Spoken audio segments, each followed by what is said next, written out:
have arrived at the win/encore property, and I will not be playing here. I am from the future to report back. So let's hop into the hands. We got a lot of good ones. Here's an exclusive look into the dark secret world of home games.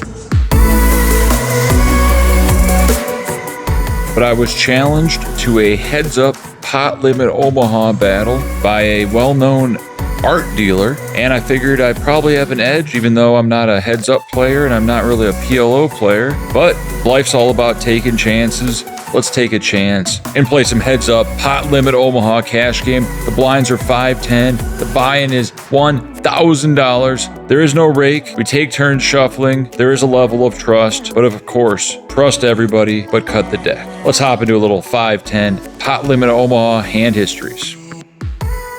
With blinds at $5, $10, I'm dealer. This might be the third hand off the deck. Stacks are almost identical. And I look down at ace, ace, 10 deuce, suited to the nut spades. Of course, I pot it to 30, and my opponent is here to gamble. He makes it 90. No reason to slow play this. We do have position, and people usually don't like to fold to 4 bets or any type of bets pre-flop in pot limit Omaha. So we make it $270 to go. My opponent quickly calls, and we're hoping for a non-connected flop with just over a pot-sized bet remaining. 540 in the middle, and we see the flop of 10-9 deuce rainbow.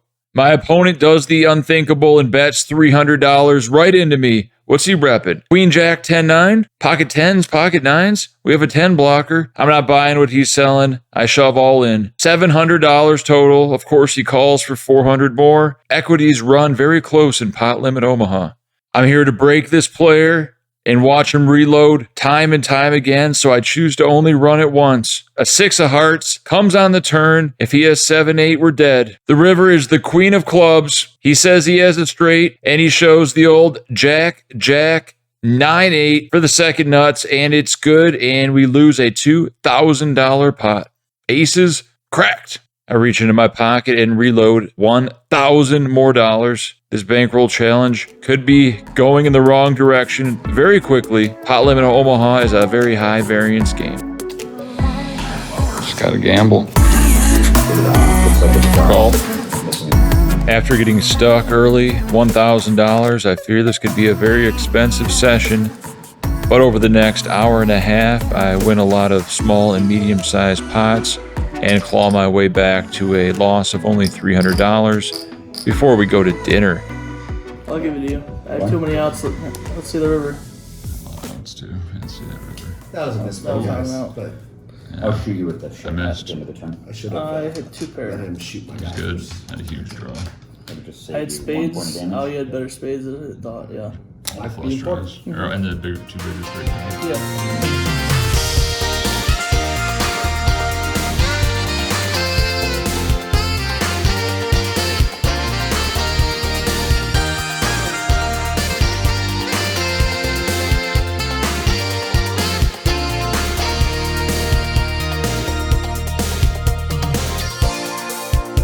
Heritage steak. After an excellent steak dinner with the guys, they decide that they're in the mood for a little no-limit Texas Hold'em cash game, my specialty. So the 4 of us find some chips and some cards, and the next thing you know, they're in the air. $1,000 minimum, maximum buy-in, $5 are the blinds. Let's get the party started. About 30 minutes into the 5-5 game, I open under the gun with pocket 5s. Dan Chang's on the button, and he makes it $55 to go. This could be a very wide range. The blinds fold, and at this stack depth, we can profitably set mind or navigate some low safe boards in the future. So we put in the call, and the flop comes 10, 6, 5, 1 diamond. I check. Chang down bets to $40. I check raise to 125, and he puts in the call. The turn is the jack of diamonds. Still feeling pretty good about our hand. We have the 4th nuts. 3 bigger sets are now available, but we're not going to be scared of monsters in the closet. We bet $200, setting up that pot-sized river jam. He puts in the call. The river's the 9 of diamonds. Would he have floated the flop with a hand like king-queen? A hand like 7-8 would make a lot of sense. Or some sort of hand that contains 2 diamonds like ace king of diamonds, but I don't want to check call. I don't want to bet small and fold, so we go for max value. I bet $700. I'm all in. He goes deep into the tank. I try to not give anything away while still being friendly, and he eventually puts in the call. We show our set, and he shows pocket kings. One pair, no good. He had the king of diamonds, and we take down a $2,000 pot. Off to a great start. We're no longer stuck. All right, cool. Wow. $2,000 pot. You want to run it twice? Nah. Once. 2 G's. Just Flip them up. Keep them down. you down.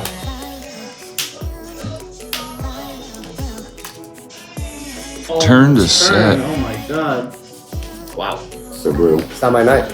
The four of us end up playing for a few hours before Dan Chang loses 3,000 or 4,000, mainly to me and Brian Weissman. We call it a session, and I end up profiting $1,840 in this shorthanded 5-5 game. Combined with my $300 loss, that is a net profit of $1,540. A great session, and we are on track to achieve our goal. But wait, there's more. I was lucky enough to be invited to a location that has quite a few successful dentists, chiropractors, possibly employees for Microsoft or Google involved on a private, exclusive, high roller home game that I participated in the suburbs of Seattle, undisclosed location. So these are the games you want to be in. So prepare for some pixelation. I'm going to show you as much of the action as possible. I didn't film much, but we got a lot of hands. There are certain rules that come with private home games. First of all, there is no rake, but it is important to tip the dealers and or tip the host if you are a winner. You want the action to be quick, you want to be friendly, you want a lot of small talk, no negativity, everybody's here to have a good time. Some people are going to win, some people are going to lose. That's gambling. Make sure you know the hosts, make sure you know that it's going to be a straight game, no cheating, no collusion, no card marking. You usually want these games to be with people that have a little incentive to cheat you, if that makes sense. So let's hop into the hands. We got a lot of good ones. We're gonna buy in for $1,500. The blinds are $5 and $5, and we're gonna look to profit $1,000 tonight, although it's out of our hands. Whatever happens, happens.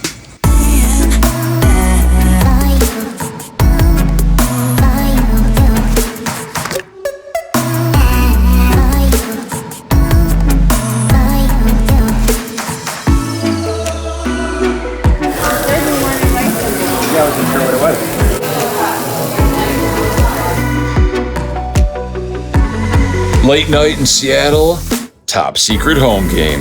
Little 5-5 no limit action, $400 min, $1,500 max buy-in. Life's all about experiences. Let's enjoy this experience.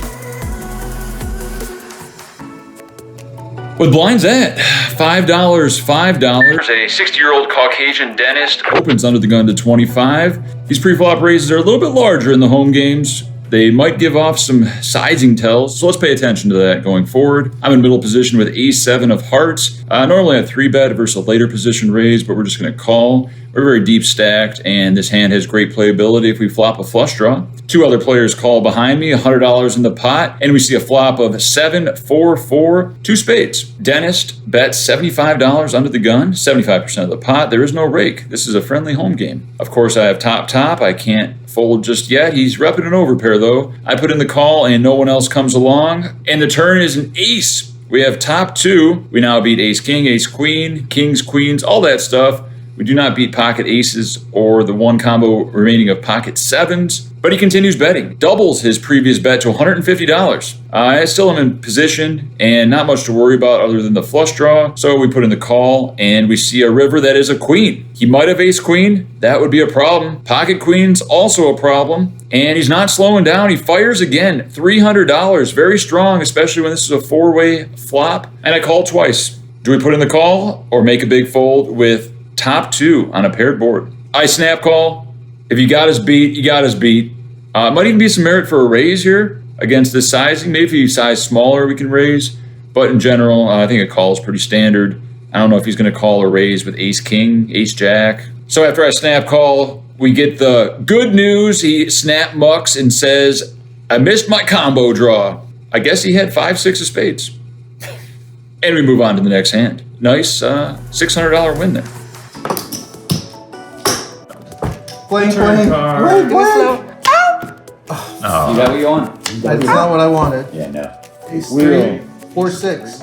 You got Six it. high straight. Yeah, you got it. Wow. Nobody had a set. Good luck, Jeff the Boss Boski, in your BankRollex challenge. Micro King doesn't really need luck, though. But get it for the boxers, baby. Yeah. With blinds at 5-5, home game is live. A lot of big pots, and I'm here to gamble. We now have $2,000 in our stack. Under the gun +1 opens for 20. The host of the game is on my direct right, and he likes action. Very wealthy individual. He 3-bets to $60. I'm next to act in the hijack with Ace King of Diamonds, a premium, and we got to overvalue these premiums. We put in the cold 4-bet, my favorite, 200 USD to go. Action folds back around to the host on my right, and he didn't come here to fold the cold 4-bets. That's for sure out of position. He puts in the call, and we're off to see a flop that is 7-6 deuce, 1 diamond. He doesn't check to us. He instead leads for 22% a pot. Interesting. Could be some merit in raising here, repping an overpair, getting him to fold something like pocket 5s or get value from a hand like 8-9. But we're in position. I'm just going to call and see how the turn develops. The turn is a good one. It is an ace. We now have top pair, top kicker, and he slows down. He must be putting us on some sort of ace-X combo, put it in our cold 4-bet range, and we got to get it while the getting's good and build this pot. I choose a size of $300, about half pot, and he quickly folds. We'll take it. Take down a nice pot and no showdown. But we do show the host to let him know we're not messing around. And we move on to the next hand. That's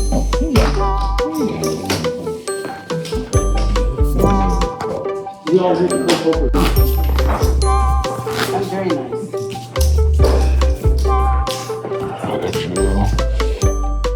With blinds at $5 under the gun limps. Action folds in middle position. The host, who makes it 25 to go, he's here for the action. And I look down at Ace King offsuit, a beautiful holding. Of course, we're going to raise it up to $75. Everybody folds except the host, who puts in the call. The flop comes Ace 8-4, 2 hearts. We don't have a heart. But when he checks to us, of course, we're going to see bet, same bet, $75. He puts in the call. The turn is a queen of hearts. A bit of a scare card. The flush does get there. He checks, and I don't really want to play for stacks. And he's very bluff happy, so we're going to do a very, very careful check back here. A little pot control. Try to get that value on a safe river. And the river is a safe one. It's an off-suit deuce. He checks. That's not going to fly. We got to go for that value. I bet $150. And he quickly folds pocket 9s. Good fold.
With blinds at 5-5, there is a $10 button straddle. 3 limps, and I look down at Ace King in the cutoff again, my favorite hand. I've shown every Ace King, and I plan on showing this one as well as soon as I win a huge pot. I make it $75 to go, and the second limper calls. We're heads up to a flop of Jack 6 deuce rainbow. Pretty dry board. Stands to reason our Ace King is still good. We bet $75, and he check calls. Jack 6 deuce rainbow. The turn's a 5. My opponent decides to lead into me. He's repping a little range advantage on these small medium cards. Did he turn a straight? 2 pair? Why is he leading? I'm not buying what he's selling. We put in the call, $115 with ace high. The river's an 8. It does not improve us. And my opponent slows down. I'm trying to figure out what marginal hands I can bluff him off of, or if I have showdown value. Seems like he's just clicking buttons. Tough to know. I take the safer route and check it back, and my read was correct. We had him beat on the turn because he shows the King 8 offsuit. He rivered a pair of 8s. All you can do is tap the table and say, nice hand. Do not berate people in home games. We're all here to have fun and take each other's money. And we move on to the next hand.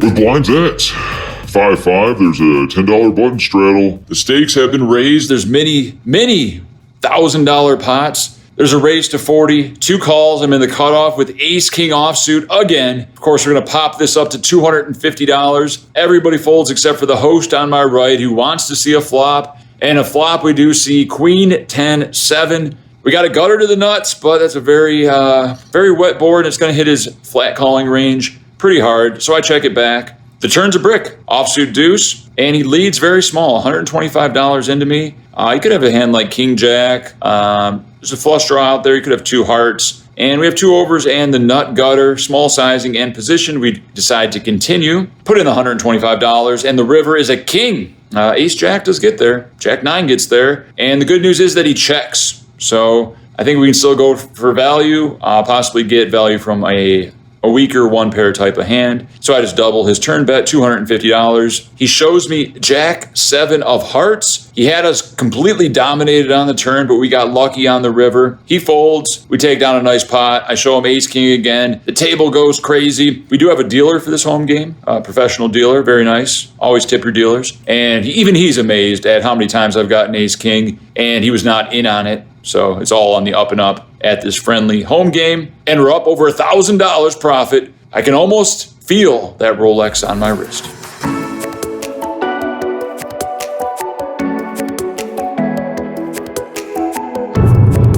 And that concludes the Seattle suburb home game extravaganza. I'm taking you all across the U.S. Vlog number 14 or something. Great home game experience. As they say, it's not about who you know, it's who you know. Shout out to Dan Chang sitting in the back. Big winner tonight. Yep. Just kidding.